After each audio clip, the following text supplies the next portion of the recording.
Welcome to AP Calculus BC video for skill number 252. I can use calculus to find volumes of functions rotated around a line.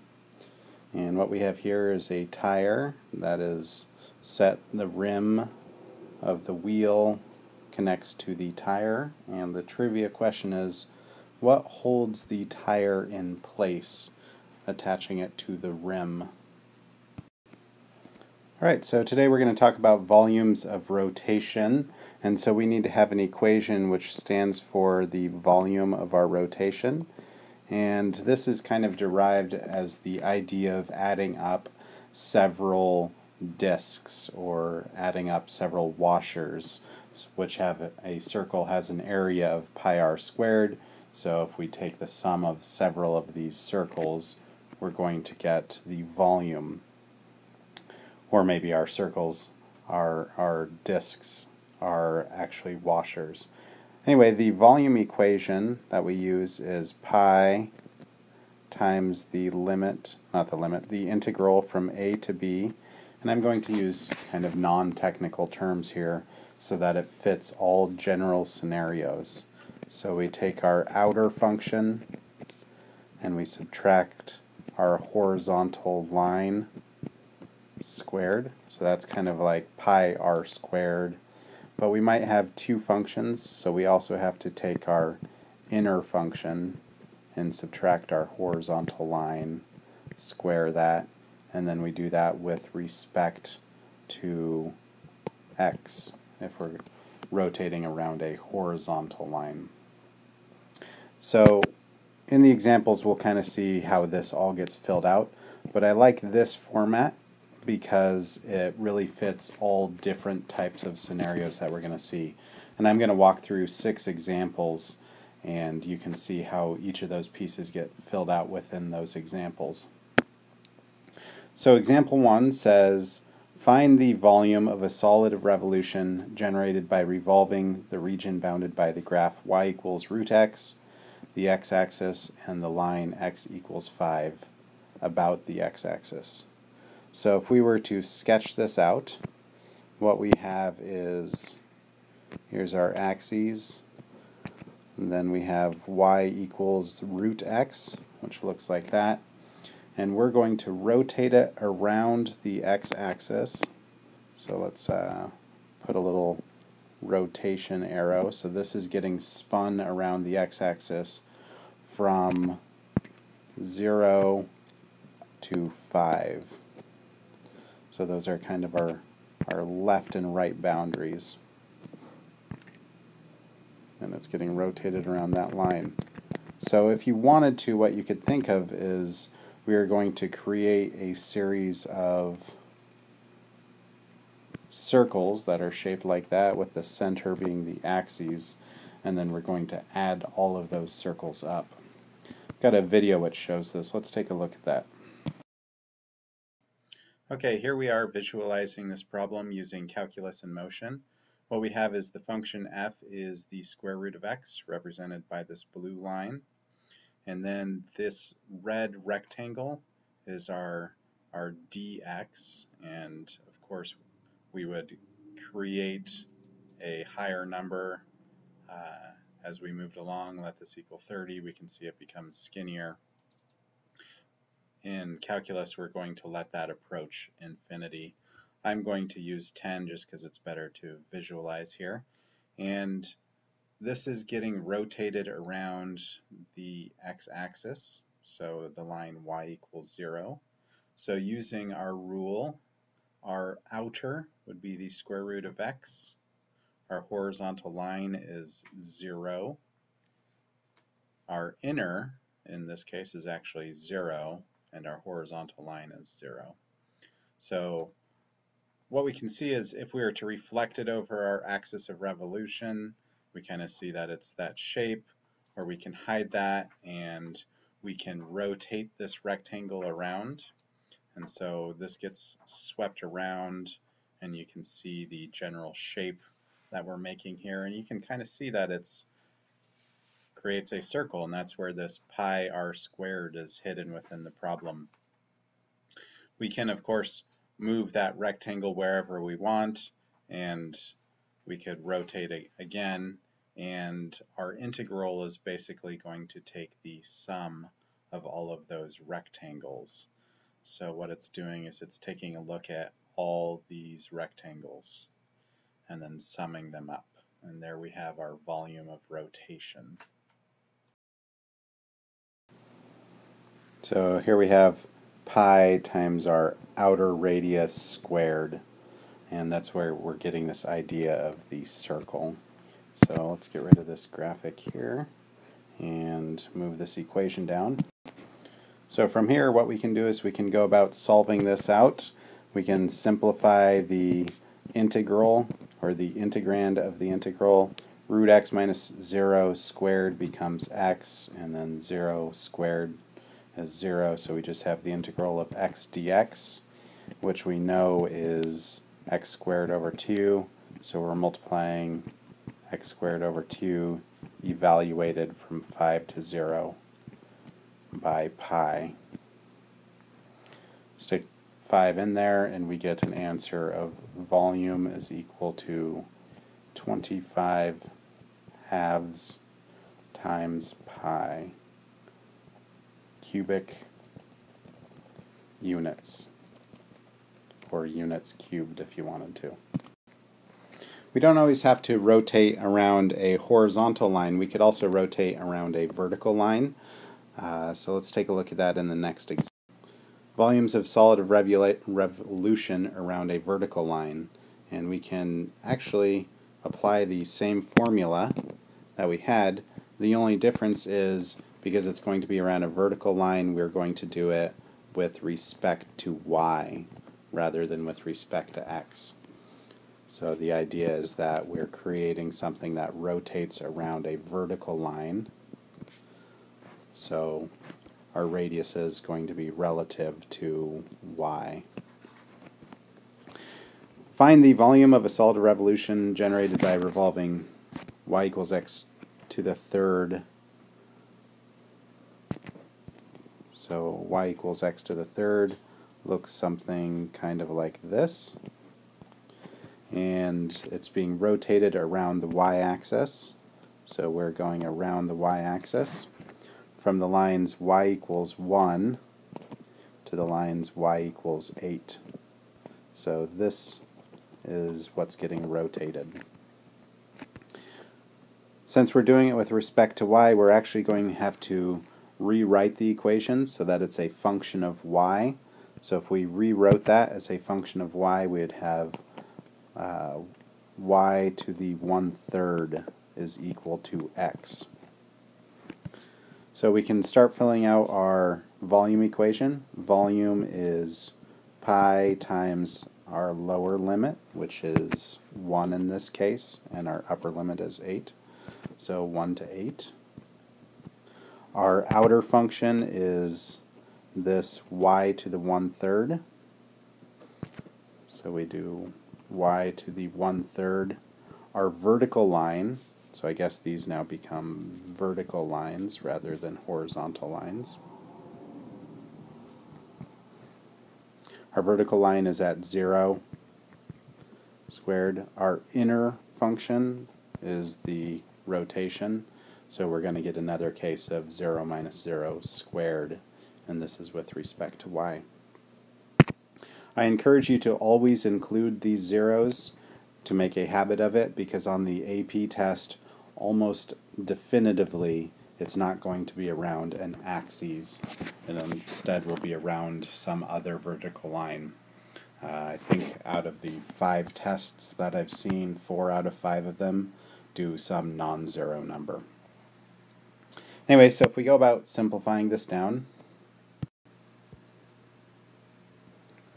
the zeros cancel, and we get volume is pi from 1 to 8 of y to the 2/3. And when we take the integral of that, oops, I forgot dy there. The integral of that, we get y to the 5/3 over 5/3, or basically 3/5 and that's evaluated from 1 to 8, and then that quantity is multiplied by pi. Crunching the numbers on that, this evaluates down to 93 over 5 times pi cubic units. And if you're trying to visualize what this looks like, it's basically you have a larger circle on top, and it's some sort of vase-like shape that is rotated along that line. Alright, find the volume of a solid revolution generated by revolving the region bounded by y equals 2 over x. So y equals 2 over x is a reciprocal function that's been vertically stretched by a factor of 2, and y equals 3 minus x, which is a line which does something like that.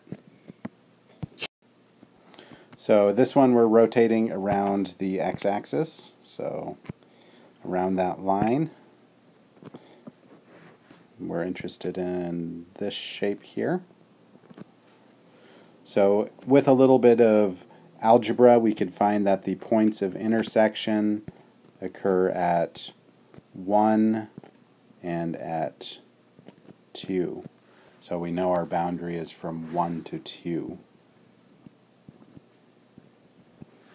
Let's take a look at this in Calculus in Motion. Alright, here we are again using Calculus in Motion for this example, and what we've got is our top function, which I've called f of x. That's the blue line, and then our bottom function, g of x, is this tan colored line, and we're rotating around the horizontal axes. So if we use our general formula, the outer is going to be 3 minus x, subtract the horizontal line of 0, and then we square that quantity, and then we subtract the inner, which is 2 over x, minus the horizontal line of 0, quantity squared. And we take the integral of that from a to b, and a in this case is 1 and b is 2, and then we multiply that by pi.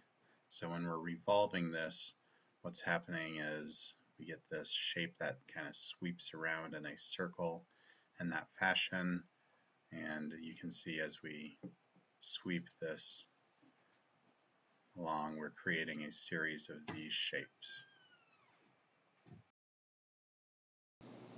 Okay, so let's go about solving this problem up here. The zeros kind of disappear. We've got from 1 to 2 of quantity 3 minus x squared minus quantity 2 over x squared dx. And if we get rid of our squared values, we have 9 minus 6x minus x squared minus 4 over x squared, and that's all done with respect to x. At this point, you could perhaps attack this problem with a calculator using the integral function, or you could go through and actually do all of your power rules for integrals.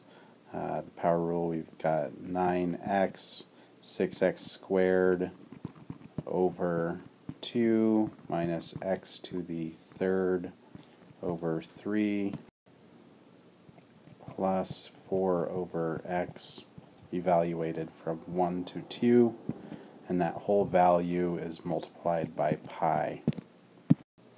Looking back, that's actually a plus x squared, which makes this a plus right there. If we evaluate that all out, we get a value of pi over 3 cubic units. Good fun. On the AP test, oftentimes what they'll do is they'll actually just have you write out what the function is. Usually you'll find this on a free response question, and they just say write what the function would be, and then they move on along and have you do something else, because they test whether you can solve integrals many times throughout the test. I'll leave example 4 to the viewer to generate a response to. If you want to pause it now, I'm going to write out what the integral will be, but you can pause the video and try to generate it yourself. So pause now. Alright, so this is the integral I came up with. I had to use a little bit of algebra to find the points of intersection of 0, 0, and 2, 4. So that gave me my boundaries of 0 to 4. Then my outer curve, subtract my line of rotation squared, minus my inner curve, subtract my line of rotation squared. And this was done with respect to y. I'll leave it to you to go through and do all of the calculus on this, but I came up with an answer of 8 pi over 3 cubic units. So I would check your work and see if you come up with that, or tell me that I did it wrong. Alright, for example 5 and 6, I just want to work at setting this up with you, and then you can go through the process of solving out the integral on your own. So what we've got here is a rotation around a different line than the axes. So finally we're getting to use this. So we have the graph of y equals x squared, which looks like that, and y equals 2x, which looks like that. And the intersection points we found on the last problem were at 0 and 2. And this is being rotated around the line y equals -5. So our volume equation we can set up just like we've always done. Pi times the integral of our lower boundary to our upper boundary. Our outer function in this case is going to be 2x. So we get 2x minus our line of rotation, which is -5. And we square that quantity. And then our inner function is, in this case, x squared. So our inner function is going to be x squared minus our line of rotation, our horizontal line, quantity squared, all done with respect to x. If we go about simplifying this down just one step, and then I'll leave it to you to do the rest, 2x plus 5 quantity squared minus x squared plus 5 quantity squared. Going through this whole process, I arrived at an answer of 88 over 5 pi cubic units. And you'll notice that I'm always leaving my answer in terms of pi, because I can evaluate all of this separate, and then it just gets multiplied by pi. Okay, the final example. We're using the exact same equations, so let's draw this again. Y equals x squared, y equals 2x, and this time we're being rotated around the line x equals 2, which is actually where those two spots intersect. So from this, we can see that our outer function, in reference to our line of rotation, our outer function is actually this line here. But we also have to notice that we're going around a vertical line, so we're going to need to do this in terms of y. So we can take our first function and we get y over 2 equals x, and we take our second function and we get the square root of y equals x. There we go. Our volume is pi times our boundaries. Our boundaries were 0 to 4. So 0 to 4. Our outer function is the line. So we put y over 2 minus our vertical line, which is 2 quantity squared. And from that we subtract our inner function, the one that's closer to our axes of rotation, which is root y, minus our axes of rotation, which is 2 squared, and this is done with respect to y. Remember, in the process of simplifying this, you're going to want to FOIL these terms or distribute the square properly. When you go through this whole process, I got down to an answer of 8 over 3 pi cubic units. So again, if you get a different answer and you feel pretty solid, please let me know. Alright, I know this was a long one. I hope you survived. The answer to the trivia question: what holds the tire in place or connects it to the rim of the wheel? The tire bead. And so the tire bead is this little area here that is part of the tire which fits in underneath the hook, which is part of the rim.